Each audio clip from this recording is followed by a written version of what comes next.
Good afternoon, I'm Malcolm Jordan and this is your Midday News Fix for Friday the 15th of December. The independent body set up to look into serious miscarriages of justice has referred a man convicted for the rape and murder of a Christchurch woman to the Court of Appeal. Emily Ansell has the details. Me Kaere Oketopa, formerly Michael October, was sentenced to life imprisonment in October 1995 for the attack the year before on 22-year-old Anne-Marie Allens in the grounds of Christchurch East Primary School.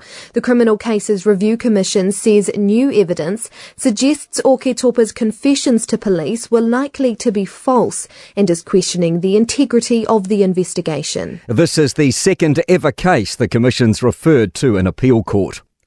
Small businesses will be praying the economy starts to rebound early next year. GDP fell 0.3% in the 3 months to September in a worse result than economists predicted. Creative HQ spokesperson Joe Slater says this quarter was slow due to the election period and negotiations. He says it should start to rebound soon as businesses hold on to what they've got now. And in the meantime, there's a whole lot of people looking to start awesome companies who have come out of these tech companies, these big organisations, who are looking to go out there and start something new with a bit of a longer-term horizon than having to make money immediately. Meanwhile, National says tax cuts are still on the cards, despite the latest economic update being bleaker than many economists forecast. Finance Minister Nicola Willis says they'll be taxing less. If you want people to feel confident in their economy, if you want farmers innovating, if you want businesses trying a new thing, then don't cover them in so much tax that they can't see the way out the window. But former Reserve Bank economist Michael Riddell says it's not the time for tax cuts. Northland Police have charged a man over a fatal dog attack that happened in Panguru, south of Kaitaia last year. Neville Thompson was killed by dogs at an address on Puketawa Road. A 59-year-old man has now been charged with owning a dog which causes injury or death. He'll appear in the Kaitaia District Court on Monday. Hope the outcome of a coronial inquest into the March 15 terrorist attacks is in safe hands.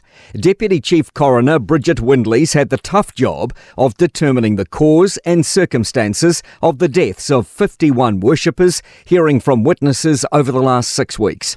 Rosemary Omar, whose son Tarek was killed, says Windley's filled a big gap and helped her process the situation better. She's fully aware of when people are not quite being truthful. I felt like she's listening and I have a lot of faith in her ability to make really good recommendations. The first phase of the inquest wraps up today with recommendations expected next year.